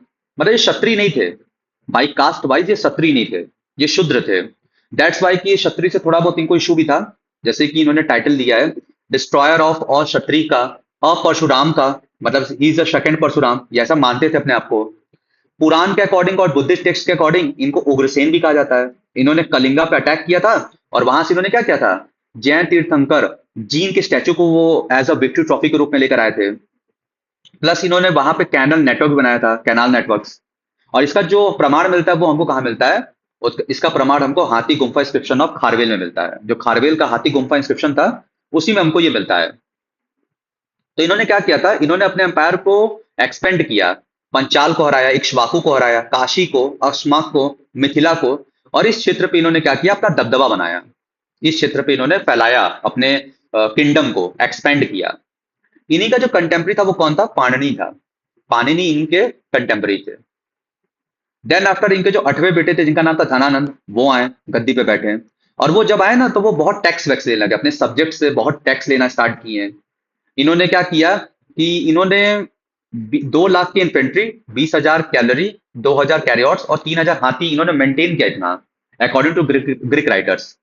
तो ऐसा ग्रीक्स बताते थे। तो इनके पास जो आर्मी थी ना, जो मिलिट्रीज थी, वो बहुत हैवी था। और ऐसा माना जाता है, ये सच है कि झूठ है ये नहीं पता, बट ऐसा माना था कि जो अलेक्जेंडर थे, कहीं ना कहीं इनके मैसिव मिलिट्री रेपुटेशन से कहीं ना कहीं अपने आप को रोकें इस जगह पर अटैक करने से। अब ये कितना सच है कितना झूठ है ये तो भगवान ही जाने। 326 बीसी में इन्हीं को अग्रमीज कहा जाता है, इन्हीं को जेंड्रमीज भी कहा जाता है। इन्होंने चाणक्य को, ये तो हमको पता ही है स्टोरी। और उसके बाद क्या हुआ कि एक बैटल हुआ, चंद्रगुप्त मौर्य ने इनको ओवरथ्रो कर दिया इस बैटल में 321 या 322 ईस्वी में। अब थोड़ा हम लोग जैन और बुद्ध धर्म का थोड़ा देख लेते हैं, क्योंकि जो हमारे महावीर हैं और जो हमारे बुद्ध हैं, उनका भी उत्पत्ति, उनका भी जुड़ाव जो है बिहार से ही है। तो बर्थ डाटा थोड़ा देखते हैं। पहले वर्धमान महावीरा के बारे में पढ़ेंगे, तो उसके बाद हम लोग गौतम बुद्ध के बारे में पढ़ेंगे। तो जो वर्धमान महावीरा थे, उनका जो पैदाइश था, जो बर्थ हुआ था, वो 540 बीसी में हुआ था। कुछ कुछ जगह पे 599 भी है। तो अलग अलग सोर्सेज में अलग अलग डेट है, तो उस पर आप कंफ्यूज ना हो। कहाँ पैदा हुए थे? तो कुंडग्राम नियर वैशाली, ज्ञात्रिक क्षत्रिय क्लैन में पैदा हुए थे। इनके जो पिताजी थे उनका नाम था सिद्धार्थ, जो कि इस क्लैन के हेड थे। इनकी मदर का नाम था त्रिशाला, जो कि एक लिच्छवी प्रिंसेस थी। इनका चाइल्डहुड का नाम था वर्धमान, और इनकी जो वाइफ थी वो थी यशोधा। इनकी बेटी का नाम था प्रियदर्शन, और जिनके सन इन लॉ थे वो कौन थे? जमाली। रिनाउंसिएशन कब किए? ये कब घर त्याग किए, घर छोड़ दिए? तो ये 30 साल की उम्र में घर छोड़ दिए थे अपना। इस टाइम पे तो लोगों को नौकरी नहीं मिल रहा है। उस टाइम पे सोचिए कि उन्होंने 30 साल की उम्र में घर त्याग दिए, उसका एक्सट्रीम पिनेस किए, एंड देन आफ्टर उनको कैवल्य की प्राप्ति हुई। इनलाइटमेंट साइड क्या था इनका? तो 12 साल के कठोर तपस्या के बाद 42 साल की उम्र में झिम्ब्रिक ग्राम, जो कि कहां पर है? रिजु पालिका नदी के किनारे है। वहां पे इनको क्या मिला? इनको ज्ञान की प्राप्ति हुई, इनको कैवल्य ज्ञान मिला। और कौन सा ट्री था? तो साल का ट्री था। इनकी कोर डॉक्ट्रिन ऑफ फिलोसफी क्या है? तो देखिए, इसको बताने से पहले मैं आपको कुछ चीजें क्लियर कर दे रहा हूं कि बहुत ही कॉम्प्लेक्स कॉम्प्लेक्स थ्योरी दिया जाता था, चाहे वो बुद्ध जी हो चाहे वो जैनिज्म हो। जैनिज्म तो और टफ है, जैनिज्म फॉलो करना one of the toughest thing है, ठीक? क्योंकि जैनिज्म रिलीजन रिलीजन फॉलो करना इतना आसान नहीं है। बहुत ही कॉम्प्लेक्स रिलीजन एक तरह से कहा जा सकता है। बहुत ही मतलब टफ है, इसकी चीजों को फॉलो करना बहुत ही टफ हो जाता था। इसीलिए लोग ज्यादातर बुद्धिज्म को प्रीफर करते थे, ठीक? तो इनके 5 प्रिंसिपल थे। अहिंसा, नॉन एक्सट्रीम मतलब अहिंसा करना, मतलब नॉन वायलेंस। सत्य, अस्तेय, नॉन स्टीलिंग, अपरिग्रह, मतलब किसी के जगह को कब्जियाना नहीं है हमको। ब्रह्मचार्य, ये तो ऐड किया गया था महावीरा के द्वारा। इनका बिलीफ कहाँ था? अनेकांतवाद, सैयदवाद। सैयदवाद और अनेकांतवाद का मतलब क्या होता है? अल्टीमेट रियलिटी, जो रियलिटी होता है ना, वो बहुत ही कॉम्प्लेक्स होता है। रियलिटी जो होता है वो बहुत कॉम्प्लेक्स होता है। इसका एग्जांपल मैं देता हूं आपको कि एक हाथी का एग्जांपल आप आपको मैं देता हूँ। एक हाथी है और एक ब्लाइंड पर्सन है। एक ब्लाइंड पर्सन है, उसको आप हाथी के डिफरेंट डिफरेंट पार्ट को टच करवाओ। लाइक आप उसका ट्रंक टच करवाओ, तो उसको क्या लगेगा? उसको लगेगा कि भाई ये तो ठीक स्नैक है, ठीक स्नैक है। और उसी के लेग को आप जब टच कराओगे तो वो तो कहेगा भाई कि ये तो पिलर है। तो डिफरेंट डिफरेंट पीपुल्स के द्वारा डिफरेंट डिफरेंट रेफरेंस दिया जा रहा है टच करके किसी चीज को। तो जो अल्टीमेट रियलिटी का ट्रूथ होता है ना, वो बहुत ही कॉम्प्लेक्स होता है। कोई भी इसको एकदम टोटली सच नहीं बता सकता है। अल्टीमेटली वो तो एलिफेंट ही है, लेकिन कोई लेग टच कर रहा है तो वो कह रहा है कि भाई ये तो पिलर है। कोई ट्रंक टच कर रहा है तो कोई कह रहा है ये स्नैक है। तो अनेकांतवाद की इनके द्वारा थ्योरी दी गई थी, सैयदवाद की। सैयद का मतलब ये होता है कि मे बी, किसी चीज के आगे मे बी लगा देना, ये हो सकता है। ठीक। आई होप आपको ये समझ में आ गया होगा। Strongly believe in soul and rebirth. Soul और रिबर्थ में इनका फुल्ली भरोसा था। अनंत चतुष्टाय, ये क्या है? तो वो आत्मा जो पोजेस करता है अनंत चतुष्टाय, तो वो क्या क्या उसको होगा? उसके पास इंफिनाइट नॉलेज हो जाएगा, परसेप्शन हो जाएगा, इंफिनाइट एनर्जी हो जाएगा, ब्लिस हो जाएगा। तो ये इनका कोर डॉक्ट्रिन ऑफ फिलॉसफी था। इसी तरीके से इनका जो लैंग्वेज था वो प्राकृत और अर्ध मगधी स्क्रिप्ट था। इनका जो फर्स्ट सरमन था वो डिलीवर किया गया था राजगीर में, ऑन द विपलाचल और विपलागिरी हिल्स। वो भी एक डिवाइन हॉल था जिसको हम लोग क्या कहते हैं? Samavasarana, Samavasarana, to his 11th principal disciple, जिसको हम लोग गंधारस कहते हैं। गंधारस इसको कहते हैं कि जो जैनिज्म होते हैं, जैनिज्म के जो चीफ डिसिपल्स होते हैं, चीफ डिसिपल्स जो होते हैं, उन्हीं को हम लोग क्या कहते हैं? गंधारास कहते हैं। और किसके अंडर में? इंद्रभूति गौतम के अंडर में। कोर थीम क्या था? अहिंसा परो परमो धर्म।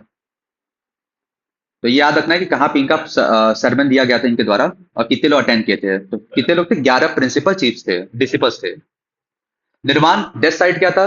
तो Pawapuri, Rajgir, 468 BC at king Hastipal domain at the age of 72 year. 72 years के उम्र में इनकी डेथ हो गई। और इसको सेलिब्रेट किया जाता है as Deepalikya, Deepalikya on the mid of the Kartik Amavasya. तो जो दीपालिक्या है ना, इसका मतलब ही क्या होता है? इसका मतलब होता है कि लाइट, लाइट जो कि निकलता है ना बॉडी से, तो इसको सेलिब्रेट किया जाता है on the midnight of Kartik Amavasya. तो आई होप आपको समझ में आ गया होगा कि इनका निर्वात साइट था पावापुरी राजगीर में। ठीक। At the king Hastipal domain at the age of 72 years. इनका सरमन वाला क्या था कि मतलब कहाँ कहाँ इन्होंने अपना ज्ञान की वो किया था, कहाँ पे इन्होंने, जैसे कि बुद्धिज्म का तो हम पढ़ते हैं ना कि सारनाथ में दिए थे इन्होंने, बनारस के सारनाथ में। उसी तरीके से इन्होंने कहा दिया था? विपलाचल हिल में दिया था। तो आई थिंक आपको क्लियर हो गया होगा महावीर का। अब चलिए स्टार्ट करते हैं गौतम बुद्ध का। इनकी वाइफ थी यशोधरा। इनके बेटे का नाम था, एक मिनट, 563 बीसी में इनका जन्म हुआ था, लुम्बिनी में। और ये किससे बिलोंग करते थे? शाक्य के क्षत्रिय क्लैन से बिलोंग करते थे। इनके पिताजी का नाम सुधोधना था, जो कि किंग थे किसके? शाक्य क्लैन के। इनकी मम्मी का नाम था महामाया, जो कि कोलिया के प्रिंसेस थी। और चाइल्डहुड नेम जो था इनका सिद्धार्थ था। इनको पाला पोसा गया था इनकी आंट के द्वारा, जिनका नाम था महाप्रजापति गौतमी। और इनकी पत्नी का नाम था यशोधरा। इनके बेटे का नाम था राहुल। ये 29 साल की उम्र में घर त्याग कर दिए थे। और क्यों किए थे? क्योंकि इन्होंने एक ओल्ड मैन को देखा था, सीक पर्सन को देखा था, कॉप्स को देखा था और मॉन्ग को देखा था। तो इन्होंने डिसीजन लिया कि भाई ये सब मोम आया है, उसको त्याग दो। प्लस इनको असिस्ट किया गया था इन्हीं का हॉर्स के द्वारा, असिस्टेड बाई हॉर्स कंठक, एंड इनके कैरियोटर थे जिनका नाम था चना था। ठीक। इसको क्या दिया जाता है? ये जब घर छोड़े थे, घोड़े से निकले थे, तो उसी को हम लोग महाभिनिश क्रमण कहते हैं। 6 साल कठोर तप के बाद 35 साल की उम्र में बोध गया में, at the bank of Niranjana Falgu नदी।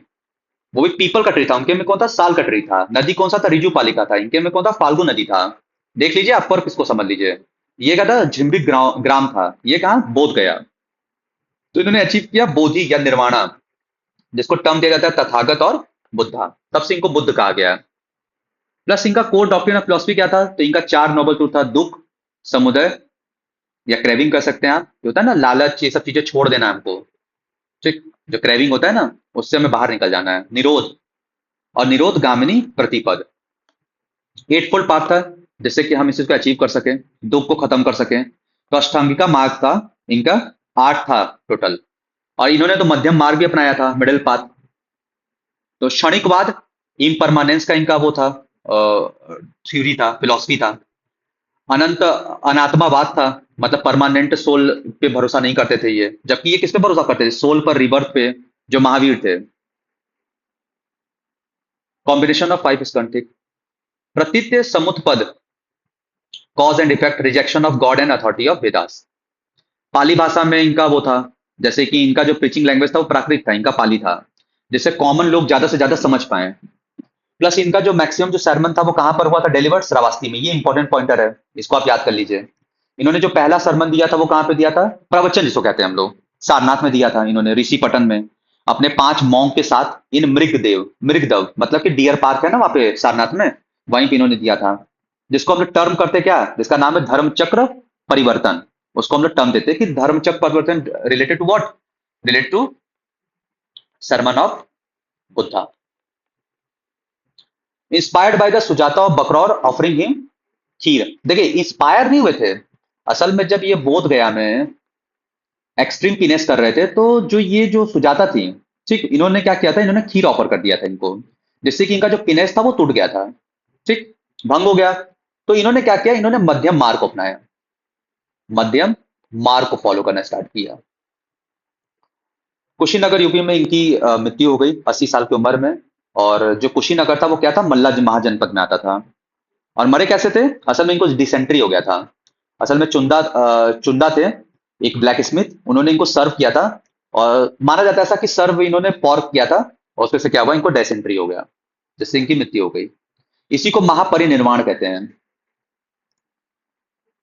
इनके जो रेलिक्स था, इनका जो अवशेष था, उसको 8 अलग अलग पार्ट्स में, अलग अलग स्तूपा को बिल्ड किया गया है। वहां पे इनके रेलिक्स को क्या किया गया है? दफनाया गया है।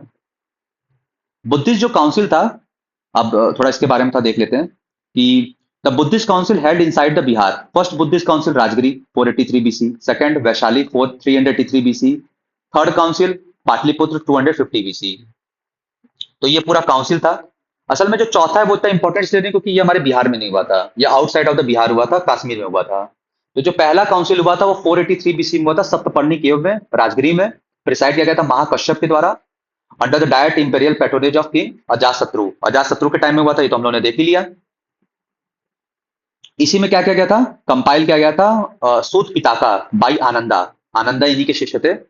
अभिनय पिताका, जो कि कंपाइल किया गया था उपाली के द्वारा। इसी तरीके से सेकंड जो, देखिए देयर आर थ्री पिटाका है ना, थ्री पिटाका पढ़ते हैं हम लोग, सूत पिटाका, विनय पिटाका, अभिधमा पिटाका, या बिग बास्केट कह सकते हैं इनको, बास्केट। इसमें नियम कानून जो इनके द्वारा बोला गया था वो चीज सब कुछ नोट डाउन है, मेटाफिजिक्स के बारे में। सेकंड काउंसिल 383 बीसी वैशाली में हुआ था, प्रिसाइड किया गया था सब्बा कमी के द्वारा। किसके राज में हुआ था? तो कालाशोक के राज में हुआ था। इसी में क्या हुआ था कि एक प्रोटोफेक्शन हुआ था। मतलब प्रोटोफेक्शन का मतलब होता है कि अभी अंदर ही डिसेशन स्टार्ट हो गया था बुद्धिज्म में।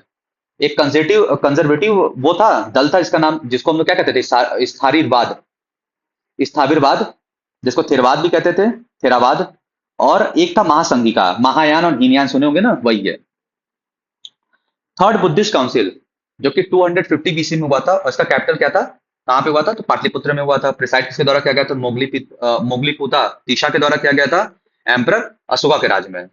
और इस समय पे कंपाइलेशन हुआ था अभिधमा पिता का। तो ये भी पूछा जा सकता है कि अभिधमा पिता का कब हुआ था, विनय पिता का कब हुआ था, सूत पिता का कब हुआ था? तो सूत पिता का और विनय पिता का तो फर्स्ट काउंसिल में हुआ था, बट जो अभिधमा पिता का था वो हमारे थर्ड काउंसिल में देखने को मिला था। तो ये भी हमको पता होना चाहिए। फोर्थ काउंसिल तो फर्स्ट सेंचुरी में हुआ था, बिहार के बाहर हुआ था, कुंडलवन कश्मीर में हुआ था। प्रिसाइड किया गया था वासुमित्र जी के द्वारा। इस समय कनिष्क ने इसको ऑर्गेनाइज करवाया था, राजा थे ये। और इस समय पे बुद्धिज्म जो था वो 2 पार्ट्स में डिवाइड हो गया था, हीनयान और महायान। एक लेजर वेकल था, एक जो था वो लेजर वेकल था, एक जो था लेजर वेकल था, ठीक। And introduce the use of Sanskrit language for the Buddhist scripture. इसी समय पे क्या हुआ? संस्कृत भाषा का इस्तेमाल होने लगा बुद्धिस्ट स्क्रिप्चर में। तो एक तो कट्टरवाद था, कंजर्वेटिव था, और एक जो था वो थोड़ा सा क्या था कि लिबरल टाइप था, लिबरल टाइप। यही फर्क था दोनों के बीच में। Symbolic sign of Buddhism, birth को क्या दर्शाया जाता है? लोटस ऑफ बुल से, रिनाउंसिएशन को हॉर्स से, इनलाइटमेंट या निर्माण को बोधि ट्री से, धर्मचक्र परिवर्तन को व्हील विद द 8 स्पोक्स, और डेथ को स्तूपा से। तो ये पता होना चाहिए हमको सिंबॉलिक साइन। त्रिपिताका के बारे में देख लेते हैं। सूत पिताका में क्या था, जो भी इनके द्वारा डायलॉग्स किया गया था बुद्धिज्म जी के द्वारा, उसको क्या किया गया था, उसको कंपाइल किया गया था। तो इस सूत पिताका में, विनय पिताका में जो भी मॉन्क्स होंगे, जो नन्स होंगे, तो उनका जो डिसिप्लिन होगा ना, जो उनका कोड्स होगा, कोड्स ऑफ कंडक्ट, उसके बारे में विनय पिताका में किया गया था कि उनको क्या करना है, क्या नहीं करना है। अभिधमा पिटाका जो था वो एडवांस फिलोसफिकल इंटरप्रिटेशन था उनके टीचिंग का, तो इसमें एडवांसमेंट वाली बात की गई थी। इसमें मेटाफिजिक्स की बात किया गया था, मेटका मेटाफिजिकल वर्ल्ड के बारे में। अब इसी तरीके से फर्स्ट जैन काउंसिल हुआ 300 से लेकर 310 बीसी में। ये इतना इंपॉर्टेंट नहीं है, हालांकि ये पाटलिपुत्र में हुआ था, जिसको प्रिसाइड किया गया था स्थूलभद्र के द्वारा during the reign of Chandragupta Maurya. और इसमें कंपाइल किया गया था 12 अंगास को। जैसे उसमें किया गया था ना पिताकास को, वैसे इसमें अंगास को किया गया था। जिसको कौन किया था, 11 गंधारास ने किया था। अब ये गंधारास कौन थे, these are the chief disciple, these are the chief disciples. ठीक। और इसी समय पे क्या हुआ कि डिवीजन हो गया जैनिज्म में भी, एक श्वेतांबर दल बटा और एक दिगंबर। जो श्वेतांबर वाले थे वो क्या थे, व्हाइट क्लैड वाले थे, जिसको लीड किया जा रहा था स्थूलभद्र के द्वारा। और जो दिगंबर थे ये कंजर्वेटिव था। कंजर्वेटिव का मतलब होता है कि बहुत ही कट्टरवाद टाइप का। उसमें कट्टरवाद का मतलब होता है एकदम कोर रॉ, एकदम original, sky clad nude, lead by the Bhadrabahu. ये हुआ था ना जब हम लोग पढ़े थे कि पैमाइन आ गया था, वो कर्नाटक साइड मूव कर गए थे। जब आए बाद में वो 12 साल बाद, तो उन्होंने देखा कि अरे जो जैनिज्म है उसको तो अलग तरीके से, मतलब जो उसका ओरिजिनलिटी था उसको खत्म करने की कोशिश किया जा रहा है, उसको ईज कर दिया गया है। तो वो गुस्सा हो गया और उन्होंने अपने आप को बांट लिया, पोस्ट मॉडर्न टू गुप्ता। अब हम लोग मॉडर्न खत्म कर चुके हैं, हम लोग पोस्ट मॉडर्न और गुप्ता एरा पे हैं। जिसमें कि हम पढ़ते हैं सुंग वंश। सुंग वंश मौर्य वंश के बाद ही आया था, 185 से लेकर 73 बीसी तक चला। और इस समय पे क्या हुआ कि वैदिक रिवाइवल हुआ। वैदिक रिवाइवल का मतलब क्या होता है कि जो पुष्यमित्र शुंगा थे, उन्होंने क्या किया, बृहद्रथ जो मॉडर्न रूलर्स थे उनको पहली बार असेसिनेट कर दिया 185 में बीसी में। इसी के क्या थे, ये इन्हीं के मंत्री थे। और इन्होंने क्या किया, पाटलिपुत्र को अपना प्राइमरी एडमिनिस्ट्रेटिव कैपिटल बनाया, बट विदिशा को अपना सेकेंडरी सीट बनाया। बाद में तो विदिशा एक इंपॉर्टेंट सेंटर बन गया था, सेंटर ऑफ सीट बन गया था शुंग वंश का। तो इनके टाइम में क्या हुआ कि जो वैदिक रिवाइवल था वो होने लगा। ठीक। ब्राह्मण्स रिलीजन पे फोकस किया गया, संस्कृत भाषा पे फोकस किया गया, कट्टरवाद थे ओवरऑल ये भी। अभी देखिए, अभी इनके बारे में थोड़ा देखते हैं। अश्वमेध सेक्रीफाइसेस, पुष्यमित्र ने परफॉर्म किया था 2 अश्वमेध यज्ञ पाटलिपुत्र में, जिसका रिकॉर्ड किया गया Ayodhya inscription at the Dhanadeva of Dhanadeva. तो ये जो रिचुअल्स हुआ था इसको कंडक्ट किया गया था पतंजलि के द्वारा, जो कि क्या थे, ग्रामेरियन थे, और who served as a royal priest and compose the Mahabhashya. यही इंपॉर्टेंट है भाई, पतंजलि एक ग्रामेरियन थे और उन्होंने महाभाष्य को कंपोज किया था। ये ज्यादा इंपॉर्टेंट है एज कंपेयर टू के अदर चीज आप पढ़ो। लिटरेचर एंड आर्ट में भी जो मानुस्मृति था, जो पतंजलि का महाभाष्य था, उसको कंपोज किया गया इस एरा में। मैंने तो पहले ही बता दिया कि भाई ये तो किसको प्रमोट किए, ये तो वेद को किए, वेदास को। अब क्योंकि बुद्धिज्म जैनिज्म का इन्फ्लुएंस इतना बढ़ चुका था, तो भाई वेदास का जो था वो डाउनफॉल चल रहा था। अब वापस से फिर राइज होने लगा, अब उनका डाउनफॉल स्टार्ट हो गया। प्लस जो बरहौत स्तूपा है उसको डेवलप किया गया, सांचू स्तूपा का जो स्टोन रेलिंग था उसको कंस्ट्रक्ट किया गया, महाबोधि जो टेम्पल था बोध गया का उसको कंस्ट्रक्ट करवाया गया।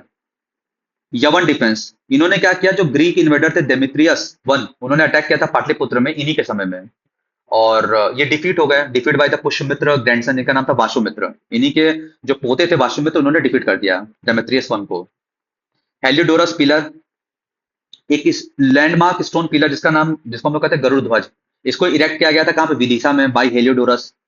और ये क्या थे, एक इंडो ग्रीक एम्बेसडर थे जो कि तक्षशिला से थे। तो वो किसके राज में आए थे, वो शुंगा की भागभद्र के समय में आए थे, और इन्होंने हेलियोडोरस पिलर को डाला।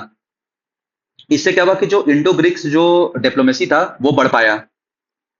इस तरीके से जो इनके बेटे थे अग्निमित्र, वो कालिदास का एक प्ले है जिसका नाम है मालविका अग्निमित्रम, उसका एक सेंटर सब्जेक्ट है अग्निमित्र जो है, और वो किससे बिलोंग करते हैं, Agnimitra is belong to the Shunga वंश। इसी तरीके से जो प्लेजिंग लविंग किंग थे देवभूति, वो एसेसिनेट कर गए थे 73 बीसी में अपनी मिनिस्टर वासुदेव के द्वारा।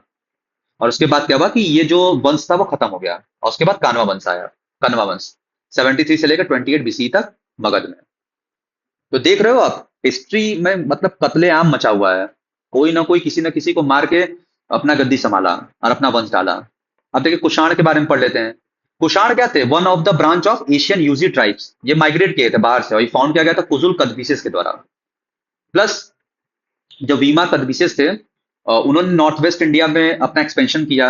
और ये पहले ऐसे रूलर थे जिन्होंने क्या किया था, गोल्ड कॉइन को इशू किया था। और इसके जो सबसे शक्तिशाली राजा थे वो कौन थे? कनिष्क थे। हम तो नाम सुने ही होंगे। 78 सेंचुरी में साका एरा स्टार्ट हुआ था इन्हीं के समय में। इन्हीं के समय फोर्थ बुद्धिस्ट काउंसिल हुआ था। इन्होंने सिल्क रूट पे अपना कब्जा जमाया था, वहां पे कंट्रोल करना इन्होंने स्टार्ट किया था। इन्हीं के समय में बहुत से स्कॉलर्स थे लाइक अश्वघोष, वासुमित्र, नागार्जुन। पूछा भी जाता है एग्जाम में अश्वघोष। ये तो यूपीएससी में पूछा देवपुत्र के बारे में कि जो कुषाण रूलर्स थे, कौन रूलर्स थे जिन्होंने टाइटल अपनाया था देवपुत्र का, सन ऑफ गॉड का? तो कुषाण जो रूलर्स थे वही किए थे। प्लस इन्होंने दो स्कल्चरल स्कूल्स को भी यूटिलाइज किया था, या बोल सकते हैं फाउंडेशन डाला था, गंधारा को प्लस मथुरा को। गंधारा जो था वो हेलेनिस्टिक ग्रीक इन्फ्लुएंस था, और मथुरा जो था वो एक इंडिजिनस स्टाइल था जिसमें रेड सैंडस्टोन का इस्तेमाल किया जाता था। चुनार का पत्थर जानते ही होंगे आप, चुनार सैंडस्टोन। गुप्ता एम्पायर, तो देखिए थोड़ा पेस ज्यादा है। रीजन है क्योंकि इसमें कुछ बहुत ज्यादा इंपॉर्टेंट है नहीं। हमको क्या पढ़ना था? देवपुत्र किसका टाइटल था? कुषाण वंश के लोगों का था। कनिष्क के बारे में पढ़ ले कि भाई 78 सेंचुरी में साकेरा इन्हीं के द्वारा स्टार्ट किया गया था। फोर्थ बुद्धिस्ट काउंसिल इन्हीं के द्वारा ऑर्गेनाइज किया गया था। इन्हीं के समय में कुछ स्कॉलर लाइक अश्वघोष, वासुमित्र, नागार्जुन, चरक इन्हीं के समय में थे। तो बस हमको इंपॉर्टेंट पॉइंट्स को समझना है। हमको बहुत ज्यादा डीप में नहीं जाना है। डीप में जाओगे तो लंबा समय चला जाएगा, कोई फायदा नहीं है, उतना डिमांड भी नहीं है। और एक बात और कि बिहार स्पेशल में, बिहार एंशियंट से बहुत क्वेश्चन कम आते हैं, लेस आते हैं। ठीक, सबसे ज्यादा क्वेश्चन जो आता है वो मॉडर्न हिस्ट्री से आता है, जो कि मैं आपको दिखाऊंगा बाद में जब मैं आपको पीवाईक्यू करवाऊंगा। अब गुप्ता एम्पायर आया। श्री गुप्ता फाउंडर थे। और हम लोगों ने पढ़ा है कि आई सिंह जो ट्रेवलर थे उन्होंने क्या बोला था श्रीगुप्त को कि भाई इन्होंने क्या किया था, टेम्पल ऑफ चाइना का नींव डाला था, इन्होंने बनवाया था। प्लस जो घटोत्कच थे वो सक्सेसर थे श्रीगुप्त के। और इन्होंने टाइटल किसका लिया था? महाराज का लिया था टाइटल। इसी तरीके से चंद्रगुप्त वन आए 319 और 320 में। और ये जो थे ना, ये रियल फाउंडर थे। गुप्ता एरा यहीं से स्टार्ट हुआ था 319 से लेकर 320 सेंचुरी में। इस टाइम पर इन्होंने टाइटल किसका लिया था? महाराज अधिराज का लिया था टाइटल। ठीक, he is a real founder of empire. इन्होंने शादी किया था लिच्छवी प्रिंसेस कुमार देवी से।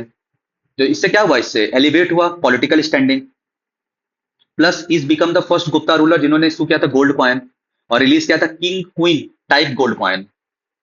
तो ये भी बहुत इंपॉर्टेंट है। ये तो अपने आप में बहुत इंपॉर्टेंट है। चंद्रगुप्त वन जो है, जो दिनारास भी कहते हैं। एक समय पे जो सिक्का था उसमें गॉडेस लक्ष्मी का था, और on the law in the reverse, और जो एक तरफ शेर का था। And explicit word Licchavaya, Licchavi princess शादी हुआ था इसीलिए ये जो नाम था ये भी इनसे जुड़ा हुआ है। तो this is all about Chandragupta one. अब समुद्रगुप्त के बारे में थोड़ा देख लेते हैं कि समुद्रगुप्त जो थे वो 335 से लेकर 375 तक आए। इनको नेपोलियन ऑफ इंडिया कहा जाता है। और by the historian V A Smith, due to his remarkable undefeated political conquest, जो कि प्रयाग प्रशस्ति में भी देखने को मिलता है हमको।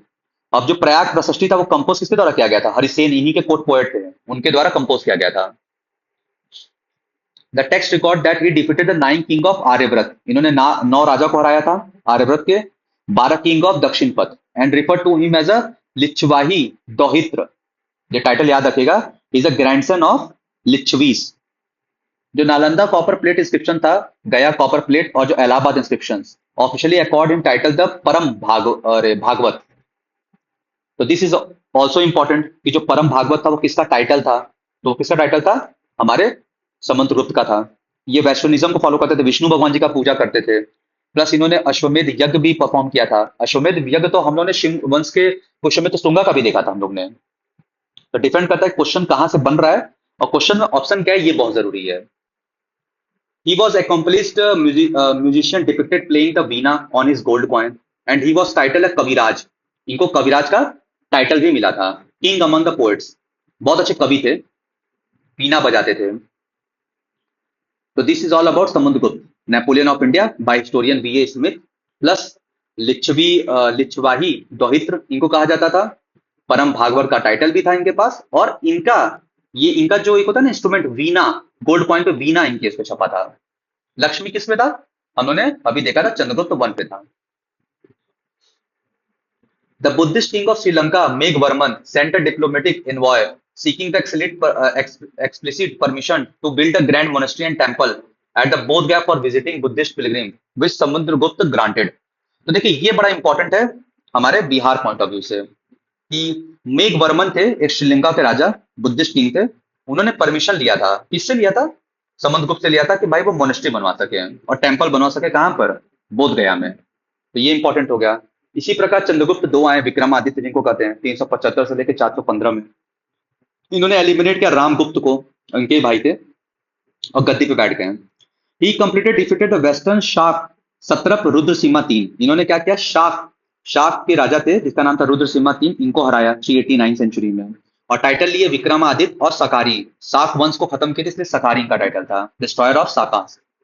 और इन्होंने सिल्वर कॉइन्स रूपक को लॉन्च किया। पूछता भी एग्जाम में रूपक जो है वो किसका कॉइन है, तो वो चंद्रगुप्त दो का है। प्लस इन्होंने स्टैब्लिश किया था उज्जैन को as is secondary capital, administrative capital. Ujjain को इन्होंने अपना सेकेंडरी एडमिनिस्ट्रेटिव कैपिटल स्टैब्लिश किया था। His court was anchored by the navratna 9 gems including Kalidas. इन्हीं के कोर्ट में कौन थे? नवरत्न थे, Kalidas the author of Abhijnana Shakuntalam, Varahamihir astronomer थे, धनवंतरी फिजिशियन थे। तो और भी लोग थे, लेकिन these are the important names. Chinese traveller जो फाहिन थे, हम लोगों ने तो पढ़ा ही था स्टार्टिंग में कि फो को की नाम का जो ट्रेवलॉग था उन्होंने कंपोज किया था। और ये किसके राज में आए थे? तो चंद्रगुप्त दो के समय में आए थे। The Mehrauli iron pillar inscription at the Delhi tracking a king name Chandra is associated with him. जो मेहरौली आयरन पिलर है दिल्ली में, उसमें इनका नाम आधा लिखा हुआ है, तो ऐसा माना जाता है कि ये इन्हीं के बारे में दर्शाया जा रहा है। कुमार गुप्त वन 415 से लेकर 445 century, is also known as Mahendra Aditya. His crowning, अब देखिए इन्होंने क्या किया था, इन्होंने नालंदा यूनिवर्सिटी का नींव डाला, स्टैब्लिश किए नालंदा यूनिवर्सिटी को। कौन? कुमार गुप्त वन, जिनको हम लोग महेंद्र आदित्य भी कहते हैं। प्लस ये डिवोटी थे किसके? कार्तिक के। कार्तिक भगवान है ना, उनके ये डिवोटी थे। कैसे मालूम चलता है? कॉइन से मालूम चलता है हमको कि कॉइन में कार्तिक भगवान का सिंबल था। भाई देखो, हमको कुछ पता करना है तो कैसे पता चलेगा कि अब जैसे हम लोगों ने बोला कि वेट अ सेकेंड, हम लोगों ने क्या बोला कि जो समुद्रगुप्त थे, समुद्रगुप्त जो थे वो विष्णु भगवान को पूछते थे। तो ऐसे थोड़ी ना पता चलेगा कि विष्णु भगवान को पूछते थे। भाई कुछ तो प्रमाण मिला होगा ना जिससे कि हमको ये पता चला कि ये विष्णु भगवान जी को पूछते थे। उसी प्रकार कार्तिक भगवान को कुमार गुप्त वन पूछ रहे थे, स्कंदगुप्त। तो इन्होंने क्या किया था, इनके समय में हुनास अटैक हुआ था, ठीक, जिसको मलेच्छास भी कहते थे। इन्होंने क्या किया था, इन्होंने रोकने में बहुत इनका काम आया था। और जो भीतरी पिलर इंस्क्रिप्शन है और जो जूनागढ़ इंस्क्रिप्शन है, इन्हीं से रिलेटेड है। जूनागढ़ इंस्क्रिप्शन और जो भीतरी, ये दोनों याद रख लीजिएगा, ये बहुत इंपॉर्टेंट है, स्कंदगुप्त से रिलेटेड है, ठीक। He ordered the structural renovation of historic Sudarshan Lake in Saurashtra region. According to Junagadh text, जो चक्रपलित, the son of local governor Parndutt, rebuilt its broken embankment. A noticeable decline in the purity of gold coin began his. इन्हीं के समय में क्या हुआ था कि जो गोल्ड कॉइन था उसकी जो प्योरिटी थी वो डिक्लाइन हो गया था। और इसके बाद क्या हुआ कि धीरे धीरे जो वीक रूलर्स आए और धीरे धीरे खत्म हो गया गुप्त वंश का खात्मा हो गया। तो जो फाइनल पावर आया विष्णुगुप्त के हाथ में आया। और उसके बाद क्या हुआ कि जो पूरा जो सिस्टम था वो हिल गया, खत्म। जो मगध का सुप्रीमेसी था वो भी एंड हो गया। अब मगध एक इंपॉर्टेंट सेंटर नहीं रह गया, अब खत्म हो गया। अब टुकड़े टुकड़े टुकड़े टुकड़े में बढ़ गया हर चीज। और प्लस गुप्ता वाले जो थे वो क्या थे, वो डिसेंट्रलाइज भी थे, दे आर वेरी डिसेंट्रलाइज।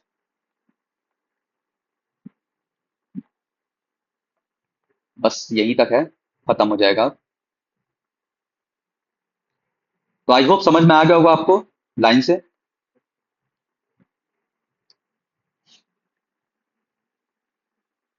तो जैसे कि मॉडर्न एम्पायर में क्या था, मॉडर्न एम्पायर जो थे they are very centralize in nature, ठीक। राजा के हाथ में पूरी शक्ति था, बाकी पूरा जो भी था किंगडम था वो इनके द्वारा रेगुलेट किया जाता था हर जगह से। बट जो गुप्ता एडमिनिस्ट्रेशन था वो टोटली फ्यूडल था, मतलब हर एक जगह का एक राजा चूज कर लिया गया था, प्रिंस चूज कर लिया गया था, और वो रेगुलेट करता था उस क्षेत्र को पूरा, ठीक। तो एक तरह से बोला जा सकता है कि डिसेंट्रलाइज था। जैसे अभी के टाइम में कि जो पंचायती सिस्टम है, तो प्रधान उसको देखता है, स्टेट को सीएम देखता है, यूनियन को जिस तरीके से कैबिनेट और प्राइम मिनिस्टर देखते हैं, तो उसी तरीके से था इनके समय में। तो मंत्री परिषद देख लेते थोड़ा इनके बारे में कि इनका जो पूरा जो सिस्टम था वो मंत्री परिषद के द्वारा असिस्ट किया जाता था इनको, जो राजा थे। Kumar Amatya the most important administrative officer, जैसे कि आज के जो आईएएस ऑफिसर्स होते हैं ऐसे ही थे। तो ये सर्व करते थे प्रोविंशियल और सेंट्रल डायरेक्टरेट लेवल पे। दंड नायक, तो ये चीफ जस्टिस थे। इस तरीके से सांधवी Sandhivigrahika, minister of war and peace, और महाबाल अधिकृत, तो ये कौन थे? सुप्रीम मिलिट्री कमांडर थे। तो ये कुछ नेम है, कुछ सेंट्रल ऑफिशियल्स थे। अब जो स्पेशल एडमिनिस्ट्रेटिव डिवीजन था वो कैसे था? तो भुक्ति था। भुक्ति क्या कहते थे हम लोग? प्रोविंस कहते थे, अंडर द उपारिका। इसी तरीके से विषय, विषय को डिस्ट्रिक्ट कहते थे, अंडर द विषय पति। इसी तरीके से वीठी, वीठी को सब डिस्ट्रिक्ट कहते हैं। ठीक, उस तरह से ग्राम था, अंडर द ग्रामिका। तो ये इंपॉर्टेंट है, और ये ज्यादा इंपॉर्टेंट है एज कंपेयर टू ऊपर के मुकाबले, ये ज्यादा इंपॉर्टेंट है ये वाला pointer. The democratic district council या विषय परिषद। अब जो की unique feature at the district level integrating direct social representative, जैसे कि अब डिस्ट्रिक्ट के अंदर क्या क्या था? नागा सृष्टि था, एक chief merchant representing the urban city. इसी तरीके से सार्थवाहा, ये सार्थवाहा क्या थे? एक मर्चेंट कारवांस थे। ठीक, कुलिक चीफ क्राफ्ट्समैन थे, जो गिल्ड को क्या कहते थे? रिप्रेजेंट करते थे। गिल्ड क्या होता था? गिल्ड एक मर्चेंट सा ग्रुप था, गिल्ड्स बनाया जाता था। कायस्थ, कायस्थ क्या थे? चीफ स्क्राइब सेक्रेटरी थे। ये first formal appearance of Kayastha community as a caste in Indian history. इसी समय कायस्थ कम्युनिटी को भी हम देखने को हमको मिला। कायस्थ कम्युनिटी है ना, कास्ट। गुप्त, गुप्ता फिनेंस एंड टैक्सेस, तो एक चौथी से लेके एक छठाई तक जो प्रोड्यूस होता था वो इनका स्टेट में जाता था। स्टेट मतलब टैक्स रिलाई करता था या टैक्स लगाता था। टैक्स इंक्लूड द भाग, जो कि स्टेट शेयर ऑफ क्रॉप था, और भोग जो कि गिफ्ट था, गिफ्ट ऑफ फ्रूट्स, ये सब पूरा शुल्क। ये तो इंपॉर्टेंट नहीं है। हाँ, यहाँ एक इंपॉर्टेंट पॉइंट लिखा गया है कि Gupta social system and Eran Sati record, ये बहुत इंपॉर्टेंट है। जो पहला आर्कियोलॉजिकल एविडेंस देखने को मिलता है सती सिस्टम का, वो हमको एरन इंस्क्रिप्शन में देखने को मिलता है भानुगुप्त के। ये बहुत इंपॉर्टेंट है, ये आपको याद होना चाहिए। ठीक, जिसमें माना जाता है कि एक जनरल था जिनका नाम था गोपराज। ठीक, ये क्या होते? ये हारे थे किससे? Died fighting the Huns, Huns से लड़ते वक्त क्या किए थे? इनकी मृत्यु हो गई थी। तो इनकी जो पत्नी थी उन्होंने क्या कर लिया था? अपने आप को जला लिया था। तो ये जो होता है ना कि पहला जो एविडेंस देखने को मिला सती सिस्टम का, वो कहाँ देखने को मिला हमको? एरन, एरन इंस्क्रिप्शन में। ये याद रखिएगा, किसका था? भानुगुप्त का, 510 century. Gupta maritime ports, eastern ports कौन सा था? ताम्रलिप्ति, जो कि वेस्ट बंगाल में था। घंटसाल, ठीक, एंड कदुरा, आंध्र आंध्र प्रदेश में था। Use for the trade with सीलन, साउथ ईस्ट एशिया। भाई ये बात बताओ, ये इंडिया है, ठीक, यहाँ कोई लोकेशन है तो यहीं ट्रेड करेगा ना, यहाँ कोई लोकेशन है तो ये यहीं ट्रेड करेगा ना। इस तरीके से ये वेस्टर्न वर्ल्ड हो गया, ये ईस्टर्न वर्ल्ड हो गया, ये साउथ ईस्ट एशिया वाला पोर्शन हो गया। तो इस हिसाब से आप दिमाग अपना यूज कर लो। ताम्रलिप्ति कहाँ पे था? वेस्ट बंगाल में था। घंटसाल और कदुरा आंध्र प्रदेश। ठीक, कहाँ ट्रेड करते? तो सीलन, ये इंडिया है। यहाँ या तो इससे करेगा या तो इधर करेगा। इस तरह से भृगु कच्छ, भृगु कच्छ, कच्छ, अच्छा कच्छ है ना, कच्छ जिला। तो कच्छ कहाँ पे? गुजरात में। तो ये कहाँ करेगा? अच्छा ये वाला पोर्शन में, ये वाला पोर्शन में है कोई चीज, तो वेस्टर्न वाले रीजन से करेगा। तो Rome, Arabia, Egypt and Persian Gulf में, ईस्टर्न कोस्ट और western coast. Gupta art and architecture and literature. देखिए, गुप्ता वंश में ही हमको नागरा स्टाइल का उत्पत्ति देखने को मिलता है। नागरा स्टाइल फीचर्स होता ना, जिसमें कि इस तरीके से था मंदिर, जो आज हमारे नॉर्थ इंडिया में देखने को मिलता है। इसका जो सबसे बेस्ट एग्जांपल है वो है 10 अवतार टेम्पल, 10 अवतार टेम्पल देवगढ़। अभी यूपीएससी के पेपर में ये क्वेश्चन भी आया था, तो थोड़ा देख लेते हैं इसको। क्या beautiful sophisticated sculpture of Kartikeya belong to the peak Gupta style was excavated from the Shahabad district during this era 5th to 6th century. The Mahabodhi temple at Bodh Gaya was completely reconstructed as a massive brick structure. तो महाबोधि जो temple था बोध गया में, उसको completely reconstruct करवाया गया। Plus Kalidas का जो अभिज्ञान शकुंतलम था, मालविका अग्निमित्रम, रघुवंशम, कुमार संभवम, मेघदूत, ऋतु संहार, विक्रम विक्रमाश्वशियम। तो this is all the text of Kalidas. इस तरीके से शूद्रक का था मृच कटिकम, आर्यभट्ट का आर्यभटियम, सूर्य सिद्धांत, दश गीत, 10 गीतिका, ब्रह्मगुप्त का ब्रह्म सिद्धांत, इनको न्यूटन ऑफ इंडिया भी कहा जाता है because of early gravity theories. Vishnu Sharma Panchatantra, Vatsyayan, Kamasutra, Kamandak, Nitisara, Amar Simha आपका अमरकोश। तो this are the secular and scientific literary canons. ये क्या थे ना, ये लिटरेचर्स था जिसको लिखा गया था। अब नालंदा यूनिवर्सिटी का हम फाउंडेशन देख लेते हैं, करिकुलम और इंटरनेशनल एमिनेंस। नालंदा यूनिवर्सिटी क्यों इंपॉर्टेंट है? क्योंकि इसका जो लोकेशन है वो हमारे बिहार में है, और इसका जो फाउंडेशन था वो 5th सेंचुरी में डाला गया था by the Gupta emperor Kumar गुप्त वन, जिनको हम महेंद्र आदित्य भी कहते हैं। ठीक, इनका नाम था महेंद्र आदित्य। इनके बारे में तो हम लोगों ने अभी कुछ देर पहले ही देखा, कार्तिक भगवान का पूजा भी करते थे। तो इन्होंने क्या किया था, इनको बहुत ज्यादा इन्होंने क्या किया था, इन्होंने नींव डाला था नालंदा यूनिवर्सिटी का। प्लस इसको बहुत सपोर्ट मिला किसके द्वारा, जो नालंदा यूनिवर्सिटी था, किंग हर्षवर्धन के द्वारा। ठीक, और उसके बाद पाल डायनेस्टी ने भी इसको चलाया उस तरीके से। तो पेट्रोनेज किया गया, स्टार्टिंग कुमार गुप्त ने किया, पेट्रोनेज किसने किसने दिया, तो हर्षवर्धन ने दिया, पाल वंश ने दिया। एजुकेशन सिस्टम क्या था कि जो एडमिशन था वो बहुत रिगरस था। जो द्वार पंडित थे वो बहुत ही, मतलब होता है ना, बहुत ही स्ट्रिक्ट थे। जैसे हमारे स्कूल के टाइम में थे, जो गेट कीपर्स थे, जल्दी जाने नहीं देते थे। अच्छा कुछ हो जाता था, या आज एग्जाम में सेंटर पे पहुंचने में आपको 5 मिनट भी डिले हो जाए तो जो घुसने नहीं देते हैं, उसी तरीके से थे। Allowing only the 20 to 30% of applicant to qualify. This is not important, this is not important. हाँ, ये इंपॉर्टेंट है। धर्मगंज अ ग्रेट लाइब्रेरी, एक लाइब्रेरी था नालंदा यूनिवर्सिटी में, जिसको the famous library complex was name translate to the mountain of the truth. ठीक, एक 3 तल्ले का था ये, जिसमें 3 तल्ले का नाम क्या क्या था, रत्न सागर, रत्नो दधी और Ratnaranjaka. It preserve a lakh of rare manuscripts. इसी प्रकार एक सेकेंड, 8 साल बाद क्या हुआ, 800 साल वर्ष बाद क्या हुआ कि 12 सेंचुरी में, मतलब 1198 सेंचुरी में, एक टर्किश कमांडर्स का नाम था बख्तियार खिलजी, जिसके बारे में हम मेडिवल हिस्ट्री में पढ़ेंगे। उसने क्या क्या डैमेज कर दिया नालंदा को। और फिर उसके बाद गवर्नमेंट ऑफ इंडिया ने क्या किया, इसको रीस्टैब्लिश किया इन 2014। प्राइम मिनिस्टर नरेंद्र मोदी ने इनॉग्रेट किया ultra modern net zero carbon footprint new campus at the Rajgir in 19th of June 2024। इसमें थोड़ा करंट अफेयर वाली चीजें भी ऐड कर दी गई हैं। तो this is all about Nalanda university. कौन लाया था, बस ये इंपॉर्टेंट है, किसने फाउंडेशन डाला था, किसने इसको पैट्रोनेज दिया। बस बस एक धर्मगंज याद रखिएगा कि एक लाइब्रेरी है जो कि कहाँ पड़ता है, नालंदा यूनिवर्सिटी में पड़ता है। तो आई होप आपको समझ में आ गया होगा पूरा।